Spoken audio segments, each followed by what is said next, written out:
우리가 다 법 아래 있지 아니하고 은혜 아래 있어 순종의 종으로 의에 이르게 된 하나님의 자녀인 줄 믿습니다. 그러므로 우리가 하나님께 감사하고, 본래는 죄의 종이더니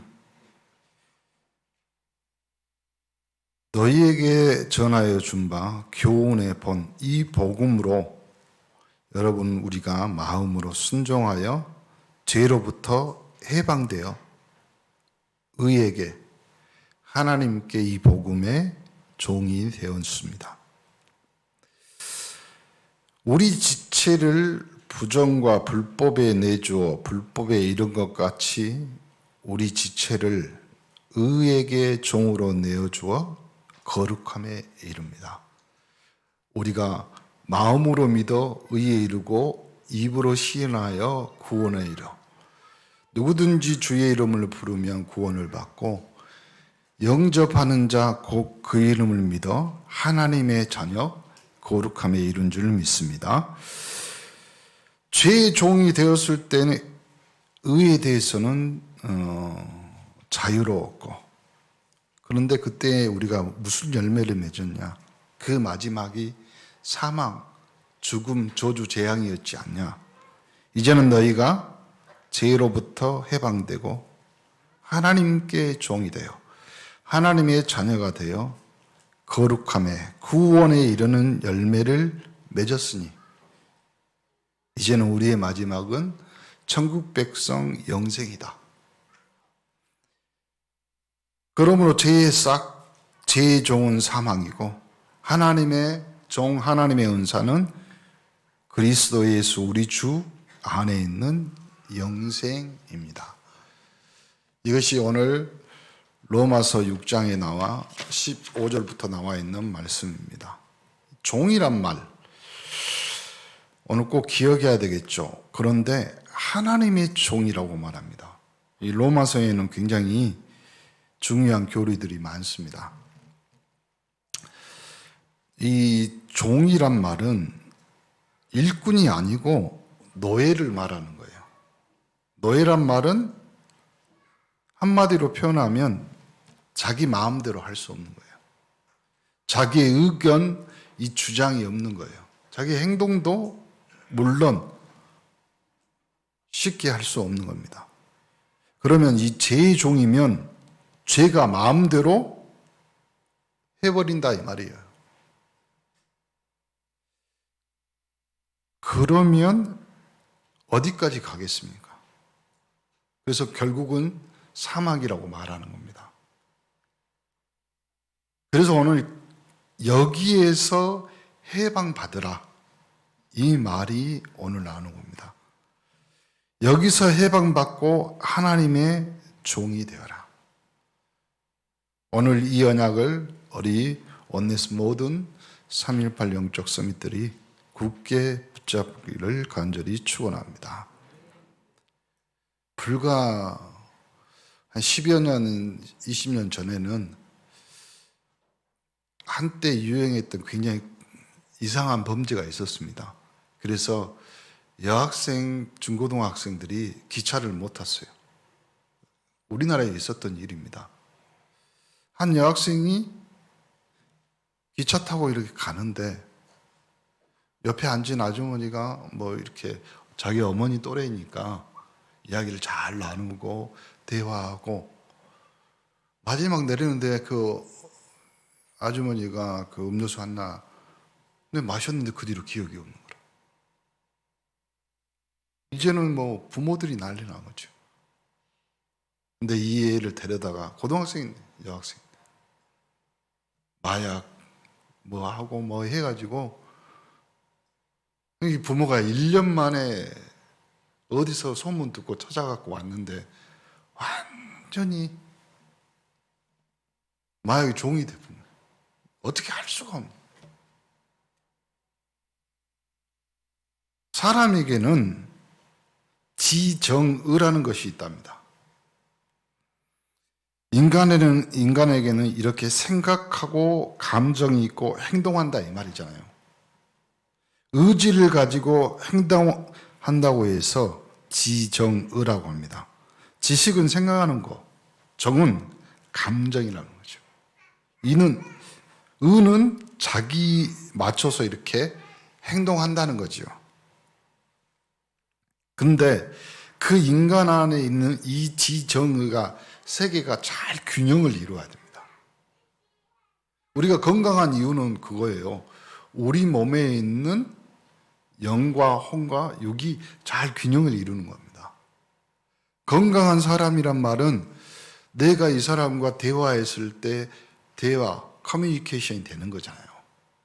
그러면 이 사람 안에는 생각하는 것, 감정, 그리고 행동하는 것이 일치가 되는 거죠. 여기 균형이 맞춰지는 겁니다. 그 다음에는 인간에게 쉽게 생기는 습관이 있습니다.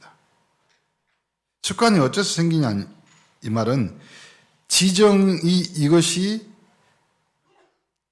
이렇게 반복되면서 그 사람에게 습관이 생기는 겁니다.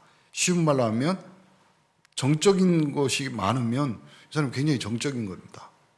지적인 것이 말하면 이 사람이 굉장히 이성적이죠. 무조건 먼저 행동하는 사람이 있거든요. 우리 딸이 그거 하는데 요즘 무슨 검사하는 거 ENFT인가 뭔가 이런 거 있잖아요. 근데 요 세 개가 잘 균형을 맞춰야지 좋은 습관이 생기는데 이것이 언밸런스가 되면 나쁜 습관이 생기는 겁니다. 그런데 여기다가 구원 못 받은 사람은 자기에게 정해진 운명이 있잖아요. 이렇게 연결이 돼서 자꾸 영적 문제가 생기는 거예요. 근데 이 부분을 알지 못하고 보고 못 깨닫고 있으면 드디어 영적 문제가 심각해지는데, 영적 문제로 갔다는 것은 굉장히 어려워진다 이 말이잖아요, 지금. 근데 여기서 한 단계 더 들어가면 이 영적 문제가 그 사람에게 뭘로 들어와요? 기쁨, 환희로 들어와요. 쉬운 예로 마약만 생각하면 가슴이 뛰어. 그런 거하고 다르잖아요. 우리가 초등학교 다닐 때 그 다음날 소풍 가는데 그 마음이 굉장히 설레고, 낚시하는 사람들도 그러잖아요.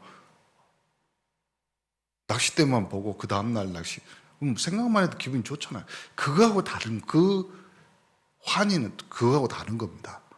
도박, 그것만 생각하면 기분이 문제는 그냥 끝나는 것이 아니라 이것이 어디로요? 가문에게 전달돼요. 쉬운 말로 하면 후대들까지 전달된다 이 말이죠. 여러분, 이 중에 한 개만 전달되어도 정말 골치 아픈데,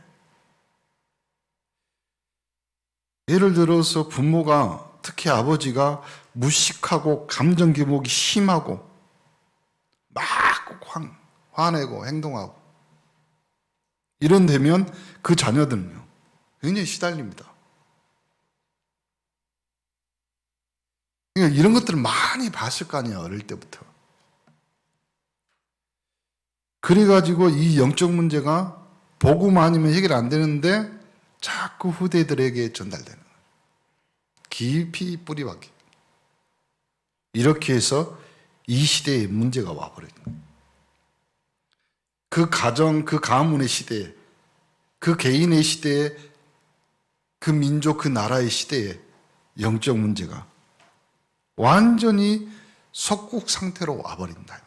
그러니까 거기 붙잡혀 있는 거예요.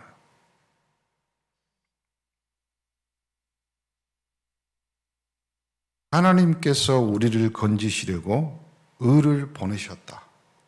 오늘 이것이 로마서 6장 15절부터 나와 있는 내용입니다.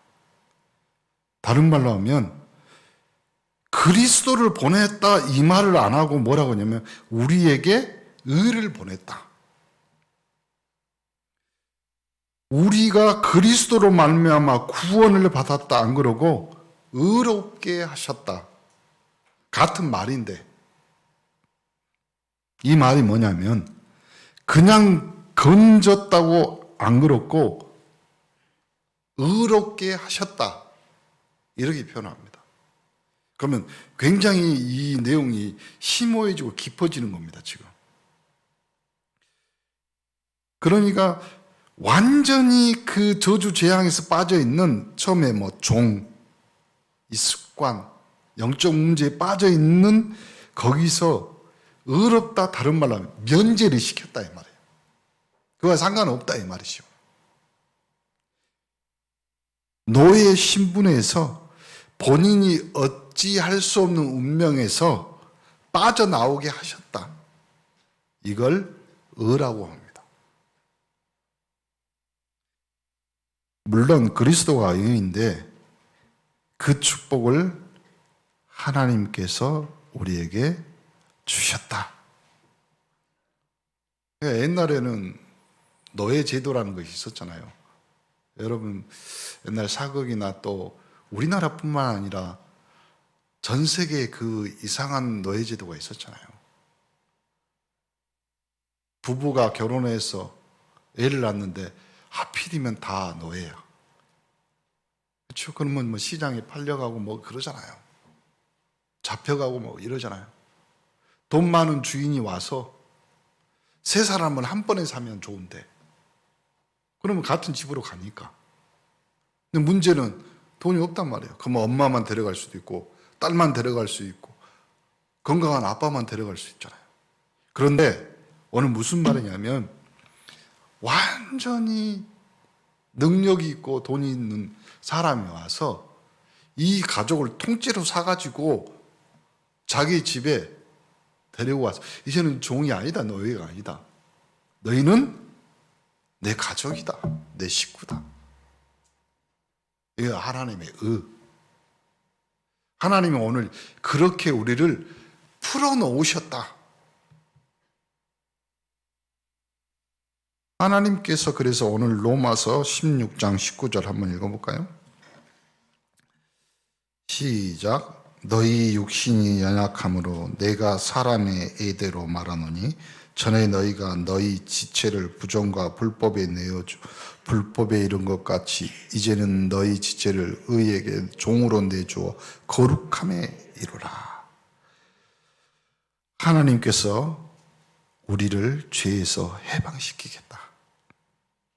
죄의 종으로 있던 너를 해방시키겠다. 그 말입니다. 재앙 받을 수밖에 없는 재앙의 종에서 어떻게 할 수가 없어요. 나의 능력이 없어요. 그래서 목사님이 저번에 한번 여러 번 말씀드렸잖아요. 인간에게 있는 원죄, 운명, 사주팔자는 인간이 스스로가 해결하기에는 너무 큰 무게라. 만약 여러분이 그걸 해결할 수 있었다면 교회에 올 필요도 없이 하나님 믿을 필요도 없죠. 너무 그래서 나를 끄집어내시고 끄집어내고 나를 종으로 나를 노예처럼 부리시는 것이 아니라 너는 나의 자녀, 나의 아들이고 나의 딸이고 하나님의 자녀로 그러므로 그걸 의라고 그럽니다. 로마서 6장 18절 19절에 기록되어 있잖아요. 쉽게 말하면 이 사탄의 종에서 해방시키겠다. 그러니까 이걸 사도 바울은 설명할 수가 없으니까 딱 한마디로 말한 거예요. 그걸 은혜라고 그런 거예요. 은혜. 그래서 우리가 다 은혜 받은 자입니다. 옆 사람 한번 보세요. 당신은 은혜 받은 사람입니다. 제발 부탁하는데 예배 드리고 나가면서 목사님 오늘 은혜 받았습니다. 그 말이 아니에요. 거기 쓰는 단어가 아니라니까 은혜 받았다는 것은.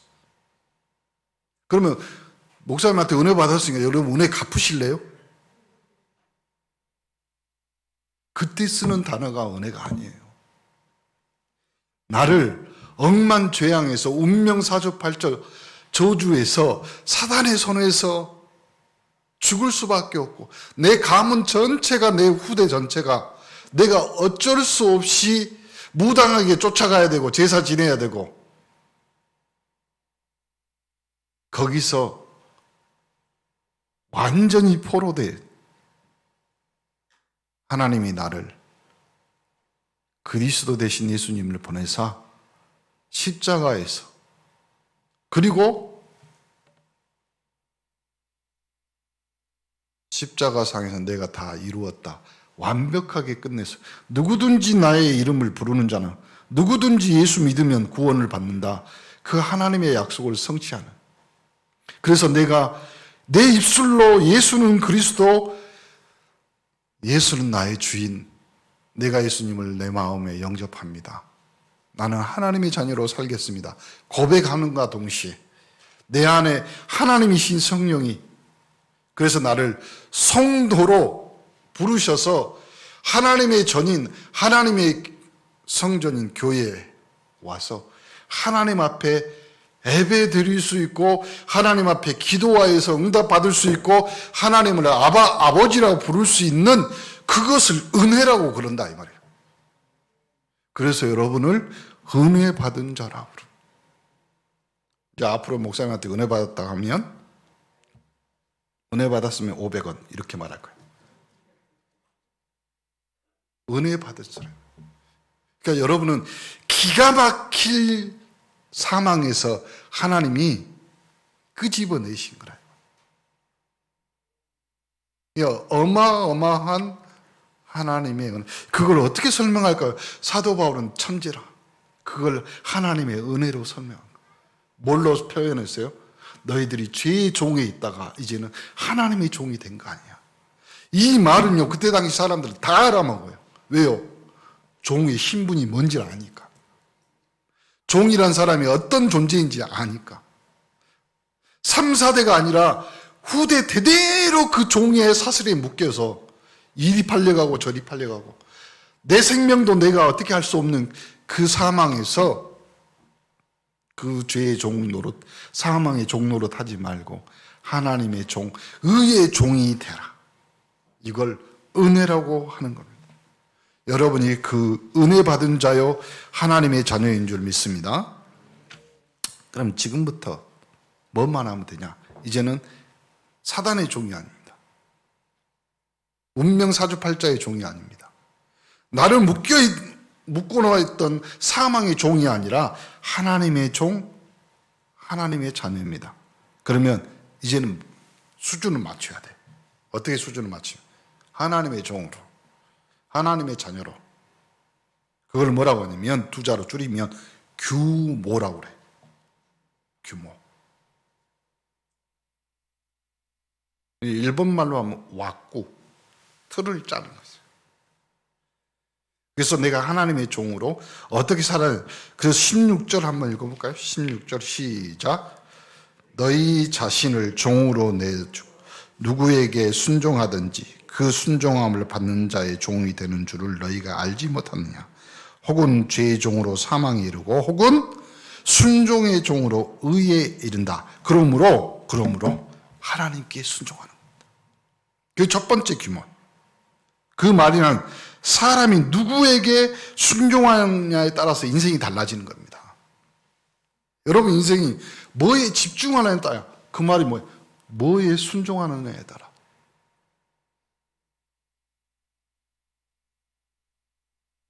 그리고 뭐라고 했냐면 여러분의 몸을 의의 병기로 드리라. 6장 18절. 죄에서 해방되어 의에게 종이 되었다. 그러므로 의의 병기로 하나님 앞에 드립니다. 갈라디아서 5장 22절 23절에 보면 의의 병기로 드린다는 말, 요 말이 나오는데 갈라디아서 6장 22, 23절에 보면 성령의 열매 9가지가 나옵니다. 성령의. 다시 말하면 자, 저를 보세요. 하나님이 천지를 창조하시고 하나님의 형상대로 우리 인간을, 근데 사단에게 속아서 우리가 하나님 떠난 죄인이 됐어요. 예수 그리스도를 통해서 누구든지 그리스도를 내 마음에 영접하고 예수를 그리스도로 시인하면 하나님의 자녀가 됩니다. 자녀인과 동시에 하나님이신 성령이 내 안에, 그분이 성령. 그러면 내 안에 오신 성령이 오셔서 뭘 하느냐? 열매를 맺어. 그 열매가 9가지. 그 9가지 첫 번째, 3가지는 하나님께 대한 열매가 나옵니다. 하나님의 사랑, 희락, 화평. 그렇죠? 하나님이 우리를 사랑하셔서 우리를 구원하셨어요. 그 안에 기쁨이 있고, 그러면 우리가 하나님과 화평을 누리는 거예요. 3가지는 사람에 향해서 나오는 거예요. 사람에. 그러면 우리가 어떤 사람, 어떤 상황이 있든지 오래 참아. 오래 참아. 우리 권사님들 보면 대단해요. 저도 우리 집사람 보면 대단하다는. 뭐가 대단하냐면 그 얼굴 쳐다보면서 오래 참았잖아요. 아는 사람만 웃고 있어. 오래 참아. 내 성격 같아서는. 제가 저를 봐도 좀 그렇거든요. 근데 오래 참음. 그럼 그 오래 참음 어디서 나오냐? 성령의 열매에서 나오는 거예요. 거기에 자비, 양선. 자비하고 양선하고 다르잖아요. 그렇죠? 자비는 그 사람의 마음속에서 나오는 거고, 양선은 행동으로 나오는 거잖아요. 그 다음에 성령의 열매 마지막이 뭐냐면 자기 자신에 대한 거지. 그러므로 하나님의 성령이 내 안에 성전 삼고 하나님이신 성령이 내 안에 오시면 9가지 열매, 특히 자기 자신에 대해서 마지막이 충성, 온유, 절제. 충성이 뭐예요? 하나님 앞에. 온유는 그럼 모든 사람, 모든 것. 왜 우리가 온유해질 수 있어요? 내가 그 사망의 음침한 골짜기에서 그리스도 대신 예수님을 통하여 내가 구원받았기 때문에 내가 온유해질 수 있는 거예요. 마음이 온유한 자는 마태복음에 나오는 거예요. 산상수. 그 마지막이 뭐예요? 절제, 절제. 그게 가장 큰 능력입니다. 여러분이 조금만 교묘를 갖추고 조금만 하면 대성공이에요. 절제란 말이 뭐예요? 끊을 건 끊고 제거할 건 제거한다 이 말이에요. 그게 절제예요. 어렵게 생각하지 말아요. 끊을 절자예요. 제거할 때 제거해요. 그러니까 여러분에게 있던 끊을 것, 복음 외에 다른 걸 끊는, 언약 외에 다른 걸 제거하는 거예요. 이게 절제. 그러므로 사람 앞에 여러분이 할 수 있는 거죠. 이렇게 되면 여러분이 조금만 움직여도 뭐가 되냐면 성령의 열매 9가지가 있으니 방향이 나오는 거예요. 여러분의 방향, 우리의 방향은 328 영적 서밋 올해의 방향이 뭡니까? 응답 24예요. 그래서 여러분의 방향은 항상 눈은 어디를 향해야 돼? 말씀. 그래서 일도 가는 거예요. 그렇죠? 그럼 여러분의 마음은 어디가 있어요? 항상 생명 살리는데 한 명 교회와. 그렇죠? 여러분의 발은 어디에? 항상 여러분의 현장, 어떻게 하면 내가 예배 현장 다락방을 할 수 있을까? 가정에서부터 시작하시고 여러분의 화장실에서부터 시작하시면 돼요. 나의 조용한, 나의 다락방, 나의 골방, 나의 기도처. 시작하시면 됩니다. 우리 친구를 만나도 규모가 있어야 되잖아요. 친구를 만나도. 친구란 말은 다른 말로 하면 뭐예요? 친구란 말은 나의 외향성을 말하는 거잖아요. 내가 사귀는 거. 나의 환경을 말하는 거죠. 그것도 규모가 있어요. 또 시간에 관한 규모도 있어야 됩니다. 그러면 시간, 일찍 출근하고 늦게 퇴근하고 그건 다 일반 사람 엘리트들도 다 알고 있습니다. 근데 여기서 하나 더, 우리 복음 있는 중직자들과 우리 렘넌트들은 어떤 시간? 혼자. 여러분 공부해야 됩니다. 혼자 있는 시간이 따분하면 큰일 납니다. 그래서 목사님도 될 수 있으면 혼자 있는 시간, 아니, 차라리 유튜브를 보더라도 혼자 보라니까요. 이상한 거 보지 말고 메시지 듣고 그 시간에, 혼자 있는 시간에 가장 큰 축복을 찾아내면 돼요. 그 혼자 있는 시간에 가장 큰 축복을 찾아냈던 다윗, 시편의 거의 절반, 다니엘 하루에 3번. 그러니까 왕이 하는 말입니다. 네가 항상 섬기는 그 여호와가 너를 구원하시길. 그것이 다니엘이 불못에 사자굴에 들어가기 전에 왕도 어쩔 수 없었어요. 새벽에 왕이 와서 하는 말입니다. 새벽까지 그 사람이 안 죽으면 그는 신의 뜻이 아니라고, 그때 그 나라 관습입니다. 그 왕이 하는 말이 이제는 더 심각한 말이에요. 지극히 높으신 하나님의 종 다니엘아, 그 하나님이 너를 구원하기에 능하셨느냐. 혼자 있는 시간, 혼자 있는 시간.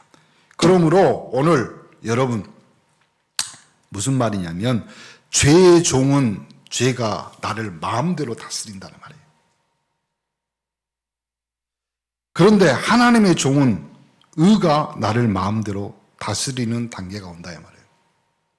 그리스도께서 그러니까 여러분을 다스리도록 만드는 시간표가 온다 이 말이에요. 금요일 밤에도 제가 우리 성도들하고 금요 예배 드리면서 말씀드렸습니다. 우리 교회의 시간표, 이제는 사도행전 2장 시간표다. 오순절날이 이루었고 15개의 문이 열리며 하나님의 시간표, 5가지 문이 열리는 시간표가 왔다. 우리 성도들도 마찬가지입니다. 그러므로 하나님이 여러분을 완전히 주장해서 되어지는 기도, 그리고 완전히 하나님 축복 안에서 하나님이 만드시는 말씀과 기도와 전도가 있습니다. 의의 종, 하나님의 종, 이 3가지. 그러니까 의, 규모, 하나님의 종, 굉장히 중요한 단계예요. 이것이 시작되는 우리 온네스의 많은 또 렘넌트와 우리 중직자들이 되기를 간절히 축원합니다. 의는 이르렀어. 그렇죠? 그럼 여러분이 해야 될 게 조금만 규모를 갖추면 돼요. 그러면 하나님의 종, 하나님의 종이라면 하나님이 쓰신다 이 말이에요. 하나님이 하신다는 것이 하나님의 종, 그 단계가 온다면. 결론입니다. 몇 가지 낼 수 있죠. 그러나 첫 번째, 목사님 저는요, 여러분 만약에 정말로 낙심되었던 사람이 진짜 은혜 받으면 더 큰 역사를 이뤄. 진짜로. 목사님 저는 그 수준도 안 되는데요. 여러분 정말로 타락되었던 사람이 하나님의 은혜로, 또 하나님의 은혜를 정말로 붙잡고 깨닫기만 하면 하나님의 역사가 시작됩니다. 어거스틴이라는 사람이 있어요. 이 사람 너무 방탕한 사람이었죠. 제대로 은혜 받고 난 뒤에 그 앞에 한자가 더 붙어요. 성 어거스틴, 성자가 됩니다. 성자. 여러분 영적 문제 가진 사람, 목사님 나는 너무 힘들어. 아니요, 정말 은혜 받으면 그때부터 큰 역사를 이룰 수 있습니다. 여러분 배경이 오히려 축복으로 바뀔 수 있다니까요. 배경이 축복으로 바뀐다. 목사님 이 가정 때문에, 이 가문 때문에, 이 자녀 때문에, 이 문제, 이 사건 때문에, 아니요. 이제는 그 배경들이 오히려 축복으로 바뀔 수 있다. 우리 렘넌트들과 우리 중직자들이 이 축복을 꼭 누리시게 되기를 예수 그리스도의 이름으로 축복합니다. 오늘 이 언약을 붙잡기만 해도 응답은 시작될 줄 믿으시기를 간절히 축원합니다. 기도합니다. 하나님께 감사합니다. 오늘 우리가 이 시간 언약을 붙잡는 시간이 되게 하옵소서. 이번 주간에 걸음걸음마다 하나님의 이 놀라운 축복을 받는 놀라운 은혜를 주실 줄 믿습니다. 우리 전 성도들이 이 기도와 마음을 모아 제2의 시작, 우리 언네스의 시작이 되게 하옵소서. 또 복음 안에서 우리 렘넌트 사역과 또 우리 당의 모든 장로님들과 우리 중직자들에게 새로운 은혜, 새로운 축복의 시작, 그 발걸음이 오늘부터 시작되게 하옵소서. 예수 그리스도 이름으로 기도합니다. 아멘.